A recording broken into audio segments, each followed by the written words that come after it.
வணக்கம் let's sport viewers, நான் உங்கள் Nivas and welcome to the IPL team preview series. And இந்த வீடியோல நம்ம பார்க்க போற டீம் பஞ்சாப் கிங்ஸ். பஞ்சாப் கிங்ஸை பொறுத்த வரைக்கும் ஆக்ஷனுக்கு அவங்க எப்படி உள்ள வந்தாங்க அப்படின்னா, ரெண்டு பிளேயர்ஸை மட்டும் ரீடைன் பண்ணிட்டு ஃபுல் பர்ஸோட வந்திருந்தாங்க. பிரப்சிம்ரன் சிங்கை ரீடைன் பண்ணியிருந்தாங்க, சஷாங்க் சிங்கை ரீடைன் பண்ணியிருந்தாங்க. ஹர்ஷதீப்பையே ரிலீஸ் பண்ணிட்டு திரும்ப ஆக்ஷன்ல தான் எடுத்தாங்க. அந்த மாதிரி ஒரு பர்ஸோட ஒரு செம கெத்தா அந்த ஆக்ஷனுக்கு உள்ள வந்துட்டு அந்த பர்ஸுக்கான பர்ஃபார்மன்ஸா ஆக்ஷன்ல கொடுத்தாங்களா அப்படின்னு கேட்டா என்ன பொறுத்த வரைக்கும் இல்லைன்னு நான் சொல்லுவேன். பட் எனிவே, டீம் எப்படி இருக்குன்னு பாத்திரலாம். அவங்க கிட்ட ஒரு சூப்பரான ஃபர்ஸ்ட் 11 இருக்கு, அதுல எந்த டவுட்டுமே இல்லை. ஆனா அந்த ஃபர்ஸ்ட் 11ல சில பிரச்சனைகள் இருக்கு. என்ன அப்படின்னு பார்த்தோம்னா, பிரப்சிம்ரன் சிங் ஒரு அட்டாக்கிங்கான ஒரு ஓப்பனர். அவர் வந்து இறங்கினோடனே டமால் டுமில் அடிப்பாரு. ஆனா அவர்கிட்ட நீங்க கன்சிஸ்டன்ட் ரன்ஸ் எதிர்பார்க்கவே முடியாது. அந்த மாதிரி பிரப்சிம்ரன் கூட யார் ஓபன் பண்ண போறாங்கன்றது ஒரு மிகப்பெரிய கேள்வி. ஒரு கன்சிஸ்டன்ட் ஓப்பனருக்கான தேவை இவங்க கிட்ட இருக்கு. அந்த கன்சிஸ்டன்ட் ஓப்பனருக்கான அந்த தேடல் வந்து ஜாஷ் இங்கிலீஷ்ல முடிஞ்சிருக்குன்னு நான் நினைக்கிறேன். ஆனா அவர் உண்மையிலேயே கன்சிஸ்டன்டா அவரால் இருக்க முடியுமா? பாகிஸ்தான்ல நடந்த மேட்சஸ்ல இந்த சாம்பியன்ஸ் ட்ரோஃபில நல்லா ஆடினார் தான், இல்லைன்னு நான் சொல்லல. இந்தியாவில நடக்க போற, அதுவும் முல்லன்பூர்ல இவங்களோட நிறைய ஹோம் கேம்ஸ் நடக்க போது, அங்க இருக்கிற அந்த ஸ்லோ டிராக்ஸ்ல இவர் எந்த அளவுக்கு எஃபெக்டிவா இருப்பாருன்றத பொறுத்து இருந்தே பார்க்கணும். இவர் நல்லா ஸ்பின் ஆடுவார் தான். Josh Inglis is a very good player of spin. ஆனா கன்சிஸ்டன்டா ஒரு 500 ரன் சீசன், ஒரு 400 ரன் சீசன் அவரால் டெலிவர் பண்ண முடியுமா அப்படின்றது தான் இங்க கேள்வி. ஒரு 400 ரன் சீசன்ன்றது ஈஸியே கிடையாது. ஜாஷ் இங்கிலீஷால அது முடிஞ்சிச்சுன்னா பெரிய விஷயம்.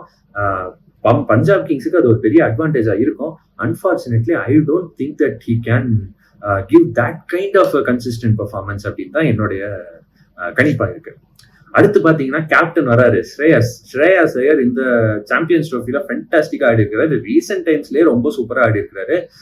அவர் அதே ஃபார்மை கண்டினியூ பண்ணுவாரா, அதே கான்பிடன்ஸை கண்டினியூ பண்ணுவாரான்றதான் கேள்வி. ரீசெண்ட் டைம்ஸ்ல அவருடைய batting against pace, short ball விளையாடுற அந்த டெக்னிக் எல்லாமே இம்ப்ரூவ் பண்ணியிருக்கிறாருன்றதை நம்ம கிளியரா பார்க்க முடியுது நம்மளால. அண்ட் அந்த ஃபார்மை, அந்த ஒரு கான்பிடன்ஸ் அவர் கண்டினியூ பண்ணாரு. அதே மாதிரியே அவர் வந்து இங்கேயும் பேஸ் பவுலிங் ஆடுறாரு, ஸ்பின்னையும் ஆடுறாரு. அந்த மாதிரியான ஒரு சிச்சுவேஷன் வந்தா பஞ்சாபுக்கு மிகப்பெரிய அட்வான்டேஜ் அது. ஏன் அப்படின்னா, நம்ம ஏற்கனவே பேசணும், கன்சிஸ்டன்சி தேவைப்படுது அப்படின்னு. 500 ரன் சீசன் யாராவது டெலிவர் பண்ணணும். 500 ரன் சீசன் டெலிவர் பண்ணக்கூடிய கேப்பபிலிட்டி யாருக்காவது இந்த டீம்ல இருந்தா அது ஸ்ரேயாஸ் ஐயர் தான். So he has that responsibility. Captaincy responsibility போக அடிஷனலான ஒரு ரெஸ்பான்சிபிலிட்டி கன்சிஸ்டன்டா அவர்கிட்ட இருந்து மேட்ச் ஆஃப்டர் மேட்ச் ஒரு 30-40 ரன்னாவது வரணும் அப்படின்ற மாதிரியான ஒரு சிச்சுவேஷன்ல தான் வந்து பஞ்சாப் கிங்ஸ் இருக்காங்கன்றதை நம்ம பாக்குறோம். ஏன் இந்த ரெஸ்பான்சிபிலிட்டி ஸ்ரேயாஸ் ஐயர் மேல விழுது அப்படின்னா, மிடில் ஆர்டரை பார்ப்போம்.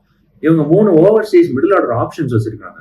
ஸ்டாய்னஸ் வச்சிருக்காங்க, மேக்ஸ்வெல் வச்சிருக்காங்க, அஸ்மத்துல்லா ஒமர்சாய் வச்சிருக்காங்க. பாண்டிங் கோச்சா இருக்க கண்டு அஸ்மத்துல்லா ஒமர்சாய் அவர் ஆடுவாங்களான்றது வந்து டவுட் தான். என்னை பொறுத்த வரைக்கும் அவங்களுடைய ஃபர்ஸ்ட் சாய்ஸ் வந்து ஸ்டாய்னஸ் அண்ட் மேக்ஸ்வெல்லா தான் இருக்கும். ஸ்டாய்னஸ், மேக்ஸ்வெல் ரெண்டு பேருமே ஹைலி இன்கன்சிஸ்டன்ட். ஆனா ஒரு மேட்ச் அவங்க அடிச்சாங்கன்னா அவங்க சோலோவா ஜெயிச்சு கொடுத்துருவாங்க அப்படின்றதுல எந்த டவுட்டும் இல்லை. ஆனா அந்த ஒரு மேட்சை தாண்டி அவங்க கிட்ட இருந்து பெர்ஃபார்மன்சஸ் வருமா, அவங்கள வந்து டிபெண்ட் பண்ண முடியுமா அப்படின்றது ஒரு மிகப்பெரிய கேள்வியா இருக்கு. அடுத்து பாத்தீங்கன்னா ரீடைன் பண்ணிருக்காங்க சஷாங்க் சிங். போன சீசன் சூப்பரா ஆடினாரு. பட் நிறைய பிளேயர்ஸ் ஐபிஎல்ல வந்து 1 சீசன் ஒண்டர்ஸா இருந்திருக்காங்க. வராங்க, ஒரு சீசன் சூப்பரா ஆடுறாங்க, அடுத்த சீசன் காணாம போயிடுறாங்க.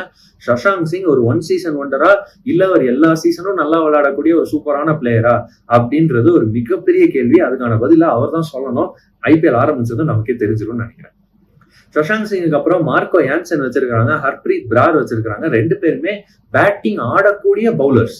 மார்க்கோ யான்சன் வந்து ரீசெண்ட் டைம்ஸ்ல நல்ல பேட்டிங் பெர்ஃபார்மன்சஸ் கொடுத்திருக்கிறாரு தான். ஆனா அது எங்க கொடுத்திருக்கிறாருன்னு அப்படின்னு பாத்தீங்கன்னா, ஒண்ணு பாகிஸ்தான் மாதிரியான பிளாட் ட்ராக்ஸ்ல கொடுத்திருக்கிறாரு, அப்படி இல்லைன்னா சவுத் ஆப்பிரிக்கா மாதிரியான நல்ல பேஸ் அண்ட் பவுன்ஸ் இருக்கக்கூடிய விக்கெட்ஸ்ல கொடுத்திருக்கிறாரு. முல்லன்பூர்ல நல்ல பால் வந்து திரும்பவும் இல்ல, ரொம்ப ஸ்லோவா இருக்கும் அப்படின்றதெல்லாம் நம்ம பேசும்போது, அங்க மார்க்கோ யான்சன் கிட்ட இருந்து பேட்டிங் பெர்ஃபார்மன்சஸ் வருமானது மிகப்பெரிய கேள்வி. காரணம் என்ன அப்படின்னா, இவரை வந்து நம்பர் 7ல இறக்குறதுக்கான வாய்ப்புகள் ரொம்ப ஜாஸ்தி. அப்படி இல்லைன்னா இவங்க ஒரு இம்பாக்ட் பிளேயரா நேஹல் வதேராவை யூஸ் பண்ணோம். நேஹல் வதேரா ஒரு குவாலிட்டி பிளேயர், மும்பை இந்தியன்ஸுக்கு சூப்பரா ஆடினாரு. அந்த பெர்ஃபார்மன்ஸஸ் அவர் பஞ்சாபுக்கு கொடுப்பாரா? அகைன் மிகப்பெரிய கொஸ்டின் மார்க் தான். பவுலிங்கை பொறுத்த வரைக்கும் Marco Jansen, Harpreet Brar, Harshdeep Singh, Yuzvendra Chahal and Vyshak Vijaykumar. Vyshak Vijaykumar cutters போடுவாரு. மார்க்கோ யான்சன் நல்ல ஹிட் டெக் பவுலர், நல்ல பவுன்ஸ், வந்து அவரோட ஹைட்டை வச்சு அந்த பவுன்ஸ் ஜென்ரேட் பண்ணுவாரு. ஆனா இந்த 2 டைப் ஆஃப் பவுலிங்குமே வந்து இந்த முல்லன்பூர் விக்கெட்டுக்கு சூட் ஆகுமா அப்படின்னு கேட்டா, வைஷாக் விஜயகுமாரோட கட்டர் சூட் ஆக வாய்ப்பு இருக்கு. ஆனா மார்க்கோ யான்சனோட அந்த ஹிட் டெக் பவுலிங் சூட் ஆகுமான்றது ஒரு பெரிய கொஸ்டின் மார்க் தான். அவர் நிறைய ரன்ஸ் போக வாய்ப்பு இருக்கு. ஹர்ஷ்தீப் சிங் ஃபென்டாஸ்டிக் ஃபார்ம்ல இருக்காரு. ஹர்ஷ்தீப் சிங் எந்த விதமான இன்ஜுரியும் இல்லாம இந்த சீசன் வந்து ஃபுல்லாவே விளையாண்டு கொடுத்தாரு அப்படின்னா மட்டுமே போதும். அதுவே பஞ்சாப் கிங்ஸுக்கு ஒரு பெரிய அட்வான்டேஜா இருக்கும் இன் மை ஒப்பீனியன். ஸ்பின்னர்ஸை பொறுத்த வரைக்கும் யுஸ்வேந்திரா சஹல், ஹர்ப்ரீத் பிரார், ஒரு left arm spinner. And Yuzvendra Chahal நம்ம எல்லாருக்குமே தெரியும், குவாலிட்டி லெக் ஸ்பின்னர். கண்டிப்பா இவங்க கிட்ட இருந்து விக்கெட்ஸ் வரும், நல்ல ஸ்பின் பவுலிங் டூவோ தான்.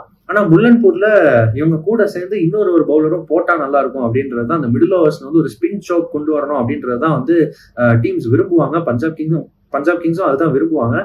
மேக்ஸ்வெல் அந்த தேர்ட் ஸ்பின்னரா அவங்க யூஸ் பண்ணுவாங்களா?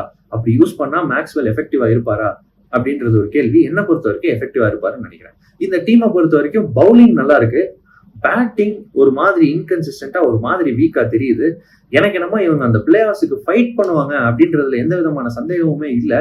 பட் பிளே ஆஃப்ஸ் கண்டிப்பா போவாங்களா அப்படின்னு கேட்டா சொல்ல முடியல அப்படின்ற மாதிரி தான் இந்த டீமை பார்க்கும்போது எனக்கு தோணுது. மற்றபடி அவங்க வந்து இதுக்கு முன்னாடி இருந்த பஞ்சாப் கிங்ஸ் டீம்ஸ் எல்லாத்தையும் கம்பேர் பண்ணும்போது this is a much better team. ஒரு பெரிய மேசிவ் இம்ப்ரூவ்மெண்ட் தான். ஆனா அது போதுமா? அது அவங்கள டாப் 4க்கு எடுத்துட்டு போகுமா அப்படின்றத பொறுத்து இருந்து பார்ப்போம். அடுத்த டீம் ப்ரிவியூல வந்து உங்களை நான் சந்திக்கிற வரைக்கும், until then, thank you.